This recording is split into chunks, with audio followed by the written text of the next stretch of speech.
혹시 알고 계셨습니까? 바로 지금 이 순간에도 여러분의 뇌 속에서 조용한 살인자가 자라고 있다는 사실을요. 증상도 없습니다. 통증도 없습니다. 아무런 경고도 없이 그저 조용히 자라납니다. 병이 진짜 모습을 드러내기 10년, 20년 전부터 말이지요. 저는 28년째 진료실을 지키고 있는 가정의학과 의사입니다. 그리고 오늘은 잠시 멈춰서 화면 너머의 여러분께 한 가지를 꼭 여쭙고 싶습니다. 지금 여러분의 부모님, 아니 어쩌면 여러분 자신이 치매를 정말 올바른 방법으로 예방하고 계신지 말이지요. 우리나라 80세 이상 어르신 2분 중 1분이 치매를 앓고 계십니다. 절반입니다. 오늘 저녁 가족 식탁에 둘러앉아 한번 둘러보세요. 무섭지요? 그런데 더 무서운 사실이 있습니다. 지난 60년 동안 전 세계 의학계가 잘못된 길을 걸어왔다는 것입니다. 수백조 원이 연구비로 쏟아졌고 이 0건이 넘는 임상시험이 진행됐지만 모두 실패했습니다. 왜 그랬을까요? 진짜 범인을 잘못 짚고 있었기 때문입니다. 지금 이 영상을 끄신다면 여러분은 계속 잘못된 방식으로 치매를 예방하시게 됩니다. 이미 틀린 것으로 밝혀진 그 방식 그대로 말이죠. 하지만 저와 15분만 함께 해주신다면 진짜 범인이 누구인지, 그놈이 여러분 뇌에 어디에 숨어 있는지, 그리고 오늘 당장 어떤 작은 실천으로 막을 수 있는지를 알려드리겠습니다. 더 나아가시기 전에 구독 버튼을 꼭 눌러주세요. 이런 정보는 한번 놓치면 다시 만나기 어렵습니다. 자, 이제 함께 진짜 범인을 찾으러 가보시죠. 지난 60년 동안 의학 교과서는 한 가지 이름을 끊임없이 반복했습니다. 베타 아밀로이드. 이 단백질이 뇌에 비정상적으로 쌓이면서 신경세포를 죽이고 그 결과로 치매가 생긴다는 이론이었지요. 제가 의대를 다니던 90년대 초반에도 교수님들께서 마치 진리처럼 이 가설을 가르치셨습니다. 시험 문제로도 자주 나왔고 학회에서도 연구실에서도 전 세계 어디를 가나 똑같았습니다. 그래서 무슨 일이 벌어졌을까요? 세계적인 제약회사들이 앞다투어 베타 아밀로이드를 제거하는 약을 만들기 시작했습니다. 미국에서, 유럽에서, 일본에서, 우리나라에서도 말이죠. 수십 년의 시간, 수백조 원의 돈, 수많은 과학자들의 청춘이 거기에 들어갔습니다. 결과는요, 참담했습니다. 이 0건이 넘는 임상시험이 줄줄이 실패했습니다. 베타 아밀로이드 수치를 낮추는 약을 투여하면 수치는 분명히 떨어졌습니다. 그런데 환자분들의 기억력은 좋아지지 않았습니다. 인지 기능도 회복되지 않았습니다. 약이 효과를 내야 하는데 아무 변화가 없었던 것이죠. 저는 이걸 보면서 마치 마른 우물을 60년째 파고 있는 마을 같다는 생각이 들었습니다.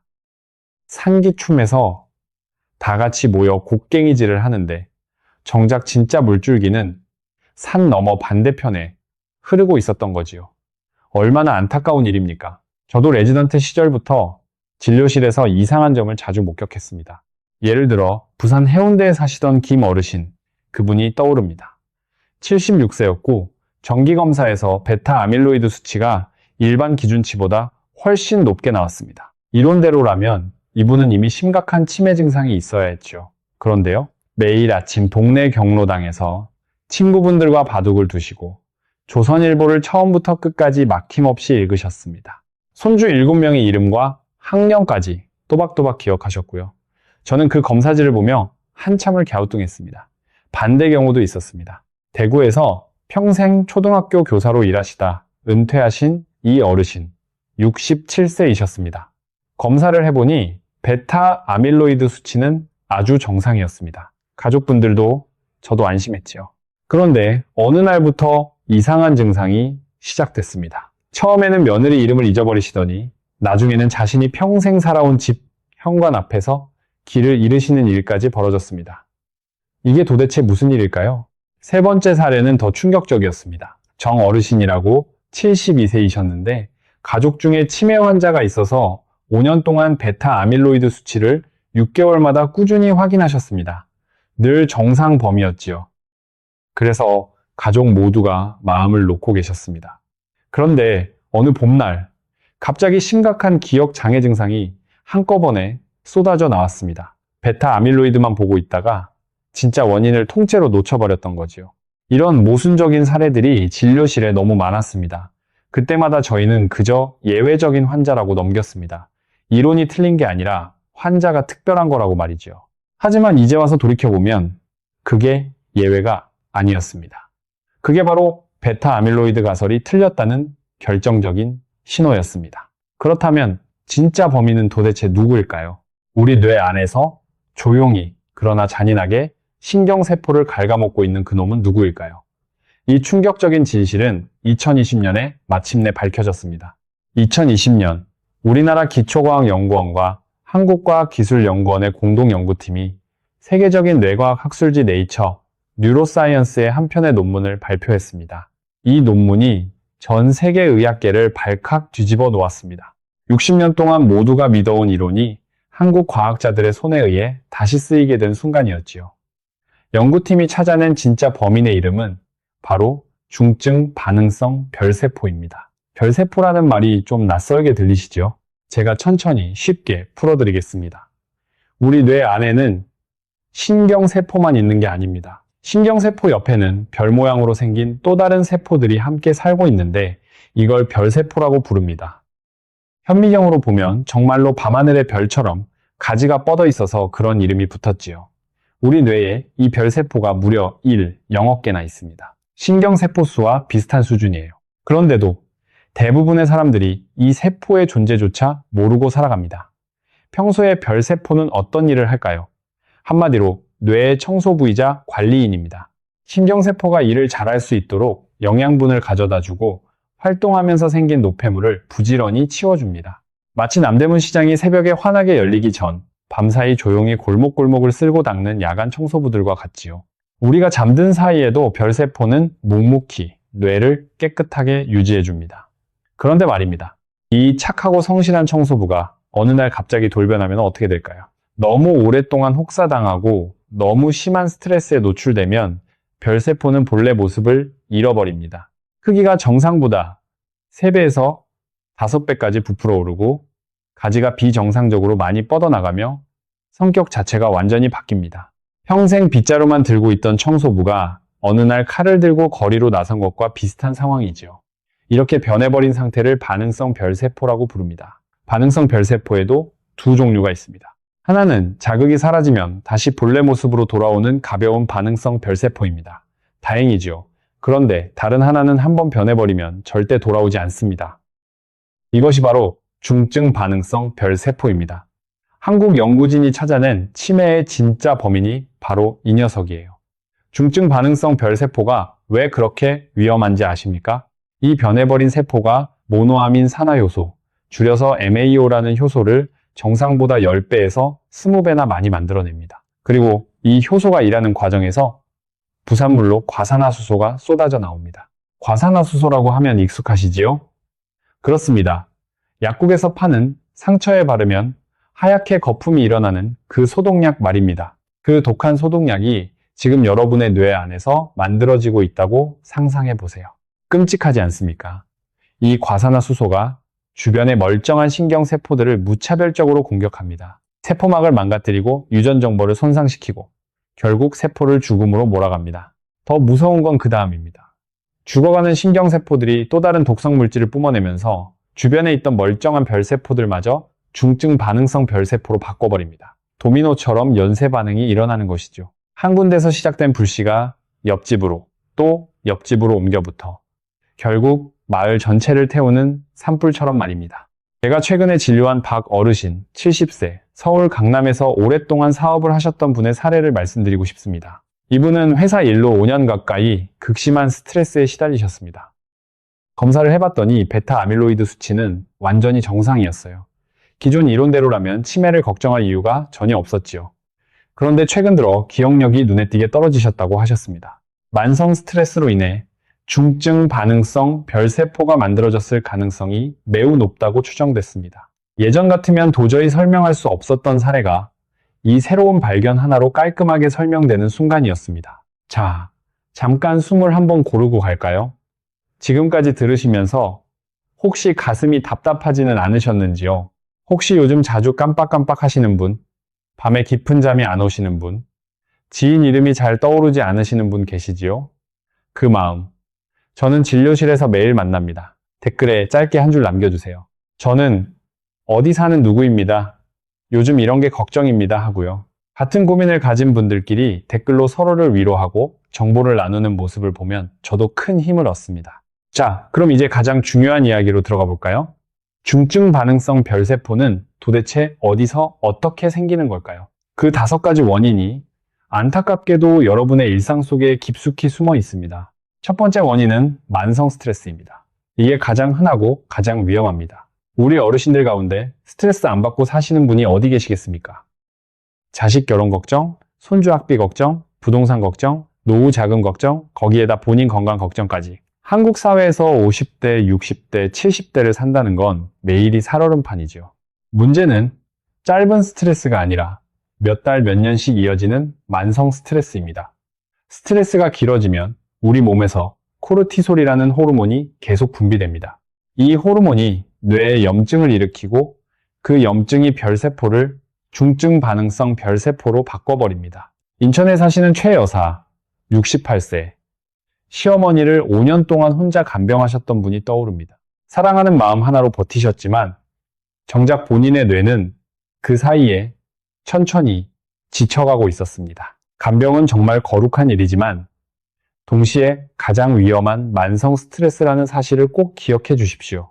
두 번째 원인은 뇌 손상입니다. 큰 사고만 위험한 게 아닙니다.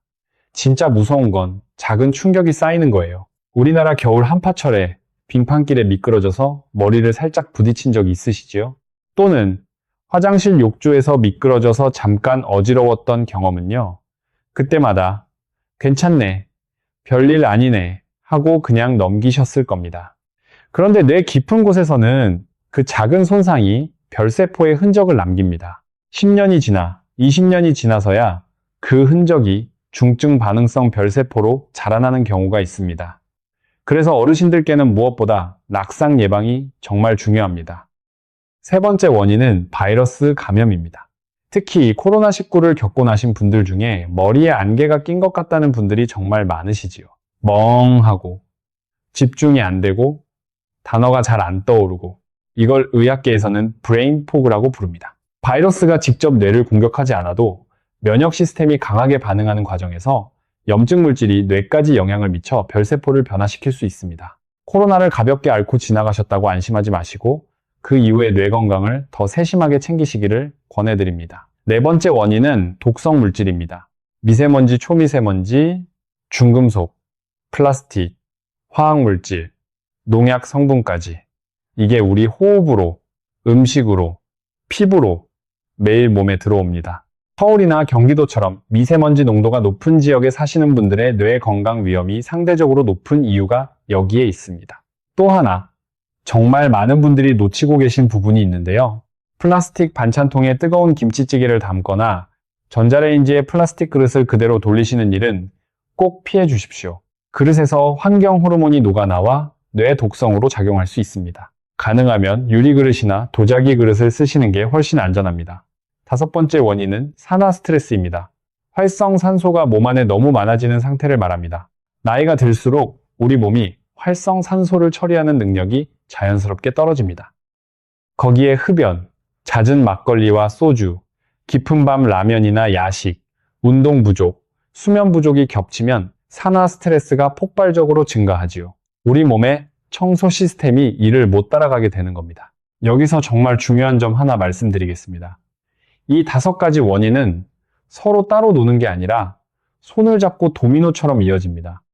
스트레스가 심하면 잠을 못 자고, 잠을 못 자면 산화 스트레스가 늘어나고, 산화 스트레스가 늘어나면 면역력이 떨어지고, 면역력이 떨어지면 감기에도 자주 걸리지요. 그래서 한 가지가 무너지면 나머지가 줄줄이 따라 무너집니다. 반대로 한 가지만 잘 관리하셔도 나머지가 함께 좋아지는 선순환이 시작됩니다. 희망적인 이야기지요. 자, 그렇다면 이제 진짜 중요한 시간입니다. 이 중증 반응성 별세포가 생기는 걸 막으려면 우리는 무엇을 해야 할까요? 제가 28년 진료실 경험과 최신 연구를 바탕으로 오늘 당장 시작하실 수 있는 10가지 방법을 세 묶음으로 나누어 알려드리겠습니다. 마음, 몸, 환경 이렇게 3개의 묶음입니다. 먼저 마음 묶음입니다. 첫 번째는 스트레스 관리예요.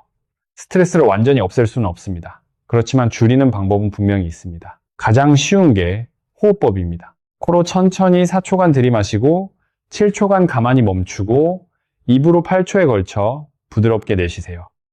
이걸 하루 5분만 아침에 일어나서 또는 저녁 잠자리 들기 전에 해보세요. 자율신경이 안정되고 마음이 가라앉는 게 느껴지실 겁니다. 명상도 좋습니다. 어렵게 생각하실 필요 없습니다. 그저 눈을 감고 호흡에만 집중하는 거예요.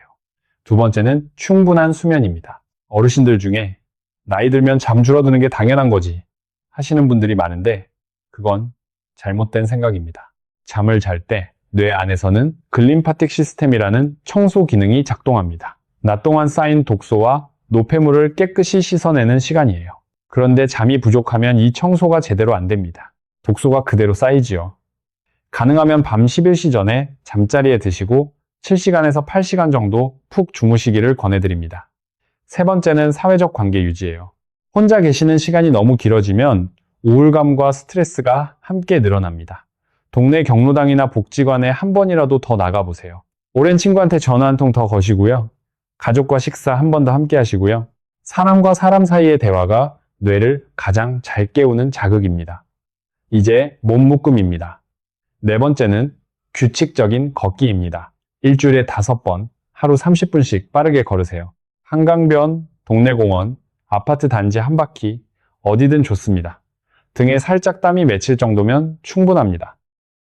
너무 격렬한 운동은 오히려 활성산소를 늘릴 수 있으니 무리하지는 마시고요. 5번째는 근력 운동입니다. 헬스장 안 가셔도 됩니다. 의자를 잡고 천천히 앉았다. 일어서기, 벽을 짚고 팔굽혀 펴기, 거실에서 가볍게 플랭크 자세, 30초, 일주일에 2번이면 충분합니다. 근육은 우리 몸의 혈당을 조절하고 염증을 줄이는데 큰 역할을 합니다. 6번째는 좋은 기름, 그러니까 오메가3입니다. 일주일에 2번 이상 고등어, 꽁치, 정어리, 연어 같은 등 푸른 생선을 식탁에 올려보세요. 우리 어머니들이 옛날부터 자주 끓여주시던 고등어 조림, 꽁치구이가 알고 보면 최고의 뇌건강식이었던 거지요.